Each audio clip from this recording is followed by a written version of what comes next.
ஒருமுறை ரோமின் புகழ்பெற்ற பேச்சாளராக விளங்கிய சிசரோ ஒரு கூட்டத்தில் வாழ்க்கையின் அடிப்படை உண்மைகளை உற்சாகத்தோடு விளக்கிக் கொண்டிருந்தார். ஆனால் கூட்டத்தில் இருந்தவர்கள் அவருடைய உரைக்கு ஆர்வம் காட்டவில்லை.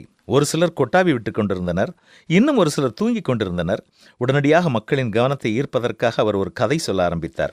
மக்களும் உற்சாகமாக கவனிக்க ஆரம்பித்தனர். கதையை பாதியிலேயே நிறுத்திய சிசரோ, வாழ்க்கையின் ஆழமான மேலான விஷயங்களை உங்களுக்கு விளக்கிச் சொன்ன பொழுது அதில் நீங்கள் ஆர்வம் காட்டவில்லை. ஆனால் உப்புச்சப்பற்ற கதையை சொல்லும் பொழுது அதிக ஆர்வம் காட்டுகிறீர்கள். இதுதான் வாழ்க்கையினுடைய அடிப்படை பிரச்சனை என்றார். மனிதர்களில் பலர் வாழ்வை ஒரு மேம்போக்கான தளத்திலேயே அணுகி கொண்டிருக்கின்றனர். நமக்குள்ளே ஆழமாக பயணிப்பதற்கு கொஞ்சம் முயற்சியும் திராணியும் தேவைப்படுகின்றது. இதற்கு தயாரில்லாத நாம் நுனிப்புல் மேய்ச்சலிலேயே நம்முடைய வாழ்வை கழித்துவிட எண்ணுகிறோம். இப்படிப்பட்ட நுனிப்புல் மேய்ச்சல் வாழ்வின் தொடக்கத்தில் எளிதாகவும் மகிழ்ச்சிக்குரியதாகவும் தோன்றினாலும் காலப்போக்கில் இதுவே பிரச்சனையாக மாறிவிடுகிறது. கடலின் ஆழத்தில் விலைமதிப்புள்ள முத்து காணப்படுவது போல வாழ்க்கையின் ஆழத்தில்தான் இந்த வாழ்வை மகிழ்ச்சியாக வாழ்வதற்கு தேவையான ஞானமும் அருளும் இருக்கின்றன. மேம்போக்கான வாழ்வு வாழ்வோர் இந்த ஞானத்தையும் அருளையும் கைவர பெறாமலே வாழ்வதன் காரணமாக வாழ்வே சுமையாகி விடுகிறது. மகிழ்ச்சியாக வாழ்வது எப்படி என்று வேதம் மிக அழகாக கூறுகிறது.